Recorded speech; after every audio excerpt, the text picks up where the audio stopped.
बिस्मिल्लाहिर्रहमानिर्रहीम। फ़हीम महबूब आपसे मुखातब है।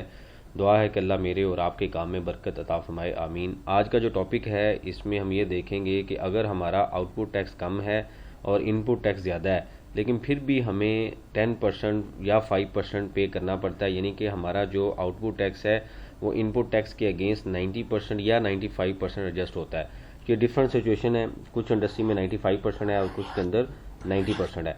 तो आज ये लॉजिक हम ये स्टडी करेंगे कि ये गवर्नमेंट ने ये लॉजिक क्यों बनाया है, किस वजह से ये जो टैक्स है 10% हमें पे करना पड़ता है और या 5% हमें पे करना पड़ता है।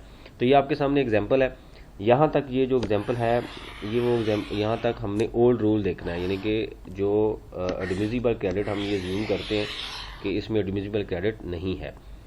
तो ये एग्जांपल मैंने ली कि इनपुट टैक्स है 1 लाख, आउटपुट टैक्स है 50,000।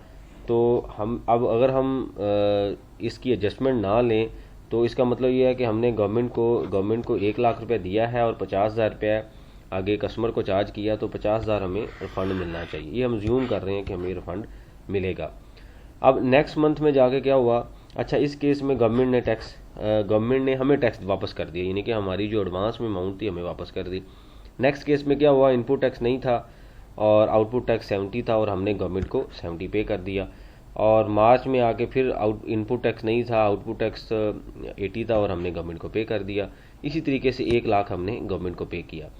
तो इन 4 अमाउंट को अगर आप जमा करें तो ये अमाउंट बनती है 2 लाख रुपया।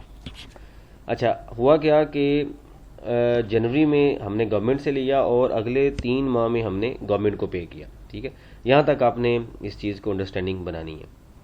अब अगली सिचुएशन क्या है कि अगर हमें जो करंट सिचुएशन में अभी जो क्रेडिट मिल रहा है उस सिचुएशन में अगर हम देखें तो हमें जो करंट सिचुएशन है इसमें अगर हम देखें तो हमें जो क्रेडिट मिल रहा है तो हम उसको किस तरीके से उसकी अंडरस्टैंडिंग ले सकते हैं। अच्छा जी, ये एग्जांपल वही है 1 लाख रुपया, ठीक है, और उसके बाद 50,000 हमारा आउटपुट टैक्स है और कैरी फॉरवर्ड जो बैलेंस है कोई नहीं है, यानी कि हम ज्यूम करते हैं कि पिछले पीरियड में कोई इनपुट टैक्स अवेलेबल नहीं था। एडमिसिबल क्रेडिट मैंने यहाँ पे एग्जांपल लिया 90% की, कुछ इंडस्ट्री को 95 भी अलाउ है लेकिन जो कि मोस्टली 90 है तो मैंने 90% की एग्जांपल ली है। तो 50,000 का 90% लें तो वो अमाउंट बनती है 45,000। तो मतलब हुआ कि 1 लाख के अगेंस्ट 45,000 एडजस्ट हो गया और जो कैरी फॉरवर्ड बैलेंस आ गया वो 55,000 आ गया, यानी कि 1 लाख माइनस 45,000। अब ये तो थी एडजस्टमेंट। उसके बाद क्या हुआ कि पर मंथ हमने कितना पे किया 5,000। वो कैसे आया, 50,000 मल्टीप्लाई बाई 10%, यानी कि 45,000 50,000 का जो 45,000 यानी कि 90% था वो एडजस्ट हो गया और जो 5,000 था 10% वो हमने गवर्नमेंट को पे कर दिया। ठीक हो गया। अब आते हैं अगली सिचुएशन में। अगले महीने क्या हुआ कि आउटपुट टैक्स कोई नहीं था, हम एग्जांपल ये ले रहे हैं ऊपर वाली। इनपुट टैक्स इनपुट टैक्स कोई नहीं था, आउटपुट टैक्स था 70,000। तो कैरी फॉरवर्ड कितना था 55,000। तो रूल ये है कि 90% ऑफ आउटपुट टैक्स और इनपुट टैक्स इसमें से जो हायर है जो लोअर है उसको उसने एडजस्ट करना है। इस केस में जो चूंकि इसका 70% लेंगे तो अमाउंट ज़्यादा बनती है, 55,000 से ज़्यादा अमाउंट बनती है। तो मैक्सिमम कितना एडजस्ट कर सकते हैं हम, 55,000 एडजस्ट कर सकते हैं, जो कि हमारे पास कैरी फॉरवर्ड आ रहा है। तो हमने क्या किया जी, 55,000 सिस्टम में एडजस्ट किया, कैरी फॉरवर्ड 0 हो गया और हमने जो 55,000 माइनस 70,000 जो 15,000 था गवर्नमेंट को पे कर दिया। नेक्स्ट मंथ में आए 80,000 आउटपुट टैक्स था, इनपुट भी कोई नहीं था, कैरी फॉरवर्ड भी कोई नहीं था और क्लोजिंग बैलेंस भी कोई नहीं होगा क्योंकि ओपनिंग नहीं था और हमने 80,000 गवर्नमेंट को पे कर दिया। अगले महीने में फिर आए 1 लाख आउटपुट टैक्स था, इनपुट भी कोई नहीं था, क्लोजिंग भी नहीं था और 1 लाख फिर हमने जो आउटपुट सारे का सारा गवर्नमेंट को पे कर दिया।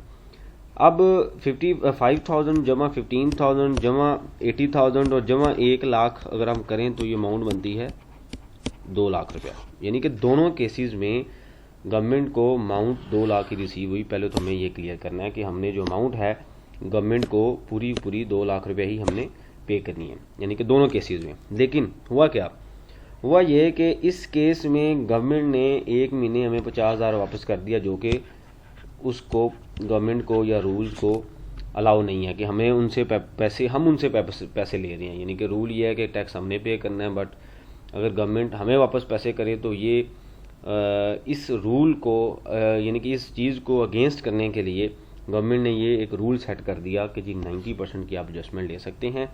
और जो हुआ अगर डिटेल में हम इसको थोड़ा सा स्टडी करें तो इसमें क्या हुआ कि जी 50,000 एक महीने गवर्नमेंट ने हमें दे दिया और अगले 3 माह उसने हमसे टैक्स लिया। लेकिन इस केस में आके अगर आप देखें तो 5,000 रुपये एक माह उसने लिया, 15 एक महीने लिया, 80,000 एक महीने लिया और 1 लाख एक माह लिया।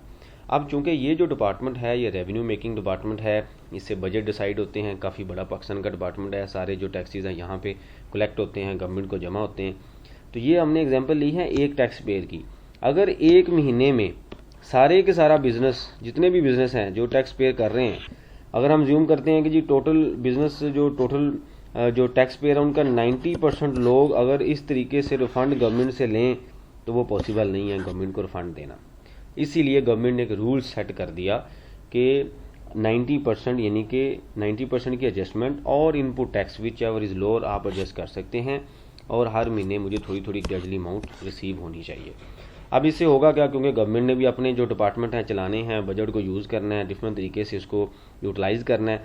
तो इस महीने अगर गवर्नमेंट एक महीने सारे टैक्स पेयर को अमाउंट दे दे, अगले महीने सारी अमाउंट रिसीव करें, तो ये मेरे ख्याल में सिस्टम को चलाने के लिए काफ़ी गवर्नमेंट को इसको बस यानी कि डिफ़िकल्टीज आ सकती हैं, काफ़ी इश्यूज़ क्रिएट हो सकती हैं, क्योंकि एक महीने हम दे रहे हैं और अगले महीने हम वापस ले रहे हैं।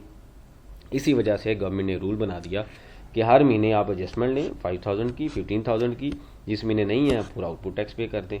तो इसी वजह से ये रूल बना है। इसके पीछे लॉजिक ये है, जो सिस्टम में आपके सामने मेन पेज आ रहा होगा तो उसके अंदर कुछ लोगों को समझने में डिफ़िकल्टीज़ थी, तो इस एग्जांपल के थ्रू अगर आप स्टडी करेंगे तो मेरे ख्याल में आपकी काफ़ी जो चीज़ें हैं वो क्लियर हो जाएंगी। अब इसमें एक्सक्लूजन भी अवेलेबल है, क्योंकि हमने एक लेक्चर देखा था सेक्शन 8B वाला, उसके अंदर हम 100% एडजस्टमेंट ले सकते हैं। मतलब ये 45,000 है तो हम 50,000 की पूरी एडजस्टमेंट ले सकते हैं। उसके अंदर अगर थोड़ी सी मजीद एग्जांपल लें तो हम उसमें देखा था कि डिस्ट्रीब्यूटर हैं, थर्ड स्केड्यूल्स के हैं, फर्टिलाइज़र मैनुफैक्चरर हैं, इस तरीके से पेट्रोलियम एजेंट है, ये जितने भी लोग हैं सारे के सारे 100% एडजस्टमेंट ले सकते हैं। ये एक्सक्लूजन है उसकी।